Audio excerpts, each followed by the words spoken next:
স্ত্রীদেরকে কখনো আঘাত দিবেন না। হ্যাঁ, ওরা একটু অবুঝ, ওরা একটু উল্টা বুঝে, হতে পারে, কিন্তু সম্পদ তো আপনার। এটার যত্ন যদি নিতে না জানেন, আপনার সংসারটা ভেঙে যাচ্ছে। আচ্ছা, আপনার না হয় কোনো লাইফ নাই, আপনার স্ত্রীর কোনো লাইফ নাই, সন্তানদের তো লাইফ আছে। তা আপনারা দুইজন যখন ঝগড়া করে ডিভোর্স হয়ে যায়, আলাদা হয়ে যাবেন, আপনারা ভালো থাকবেন, এই সন্তান কার কাছে যাবে? মার কাছে থাকলে বাবা পাবে না, বাবার কাছে গেলে মা পাবে না, তো লাভ কি হচ্ছে? একদিন এই সন্তানদের ভবিষ্যৎও অন্ধকার হয়ে যাবে। তো সেজন্য আমি অনুরোধ করব, এক ছাদের নিচে থাকলে অনেক কিছুই হবে, বুঝে অবুঝে অনেক কিছুই হবে। এত কিছু থাকার দরকার নেই, শুধু একটা হাদিস মনে রাখবেন, স্বামী স্ত্রী যখন এক জায়গায় হয়, কথা বলে, তখন তৃতীয় পক্ষ শয়তান এসে ওখানে ফু মারে, আগুন একটু বাতাস দেয়। স্বামী স্ত্রী যারা আছেন, এই হাদিসটা যদি মনে রাখেন, সংসারে ঝগড়া কমে যাবে। সেটা কি? শয়তান সবচেয়ে বেশি খুশি হয় কখন জানেন? যখন স্বামী স্ত্রীর ভিতর ঝগড়া লাগাই দিতে পারে, শয়তান বেশি খুশি হয়। তাহলে আপনি যখন হাদিস এটা আজকে থেকে জানছেন, যখন দেখবেন স্বামী বেশি রেগে গেছে, আপনি চুপ করে থাকবেন, রাগ আসলেও রাগ দেখাবেন না, তখন বলবেন যে শয়তানের রাগ তুলছে, কিন্তু আমি দেখাবো না। স্বামীও এই কথা মনে রাখবেন, যখন বেশি রাগ আসবে, বউকে বকা দেওয়ার ইচ্ছা করবে, আপনি দিবেন না, কারণ রাগটা আপনার নয়, শয়তানে আনাচ্ছে। তো শয়তানের জিনিস আপনি নিবেন কেন? 2 মিনিট চুপ থাকেন, দেখবেন রাগ এমনিতেই চলে যাবে, সংসার শান্তির হয়ে যাবে। আর একটু জোরে বলেন না সুবহানাল্লাহ। এবার আপনারা বাস্তব প্রমাণ দেখলে বুঝবেন। আদালতের ডিভোর্স আছে না, কম না বেশি? শুধু বেশি না, বহুত বেশি, ঠিক না? যেদিন কেস আছে, সে উজুর কলর হওয়ান কেস আছে, দেখো সবাই নাই নহর, ডাক্তারর, উকিলর, উবের, কোটিপতির তো আরো বেশি আছে।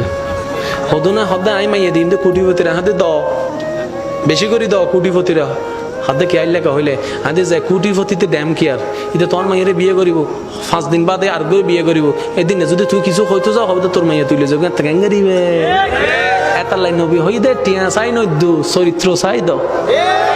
আর তুই নু বুঝি আর বুঝি দিয়ে হন্ডাতন বেশি বেশি আইব, এন্ড এখন আর যৌতুক না, হয়তো গিফট, আবার সদুনো তোলা দৈন্য আছে তো গিয়া উইতেরও পারি মিদি তো মাইয়েরে বহুত কিছু দিয়ে গিয়া তোমার কিছু ন দে সদু নাই হান ফরা দে আছে না নাই? হান ফোয়ার মাই চিন্তা করে দে মানছে এর তারা সিঁড়ি ফেলে নলইলে কিছু লম ফরিব, এই কিছু লম করতে যাই না মাইয়ের বাবু শেষ। এবার হাদিস শুনুন, আপনার নবী আমার নবী বলছেন, কোন একটা মেয়েকে যদি কোনো প্রকার খরচ ছাড়া কেউ বিবাহের ব্যবস্থা করে দিতে পারে, আমি নবী তার জান্নাতের গ্যারান্টি নিয়ে নিলাম। আপনি ওদিকে না যাবেন যেদিকে আপনার নবী বলেছেন, আপনি ওদিকে কেন যাচ্ছেন যেদিকে শয়তান বলছে? তো সমাজ চলে গেছে, কিন্তু আমি যেতে পারবো না, কারণ আমার কবরে আমাকে একা থাকতে হবে, আমার আল্লাহকে আমার একাই জবাবদিহি করতে হবে। তখন এই সমাজও আসবে না, এই পরিবারও আসবে না, এই আশেপাশের মানুষগুলা বলতে আসবে না। সেজন্য আমার যুবক ভাইরা বলেন, বিয়ের সময় কি কোনো যৌতুক নেওয়া চলবে? আরেকটু জোরে বলেন, যৌতুক নেওয়া চলবে? আপনারা বলবেন আল্লাহ আমাকে যা দিয়েছে, যদ্দুর দিয়েছে, এতটুকুর মধ্যে আমি আনবো, পারলে দেন, না পারলে নাই।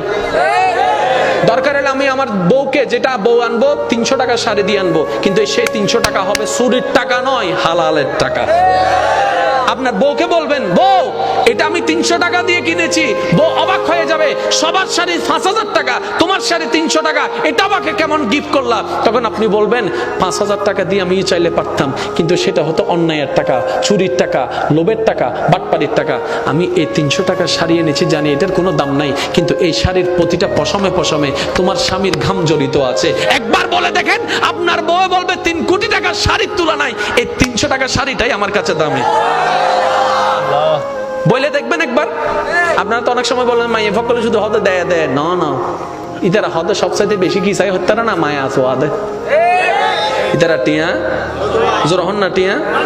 এখন দেখেন কোর্টের মধ্যে দেখেন অনেক প্রফেশনের ডিভোর্স পাবেন, হুজুরদের কোনো ডিভোর্স কেন? তারা ওই মাসালাগুলো জানে, কখন শয়তানে ফু মারে সেটা, সেজন্য স্বামী স্ত্রীর মধ্যে ঝগড়া হলো তারা চুপ হয়ে যায়। বলেন না সুবহানাল্লাহ। তা আজকে থেকে ইনশাআল্লাহ যারা বিবাহিত আছেন এই হাদিস মনে থাকবে তো? ঝগড়া কে লাগাই দেয়? জোরে বলেন, ঝগড়া কে লাগাই দেয়? স্বামীর কোনো দোষ, স্ত্রীর কোনো দোষ। আল্লাহ আমাদের সবাইকে বুঝার তৌফিক দান করুক।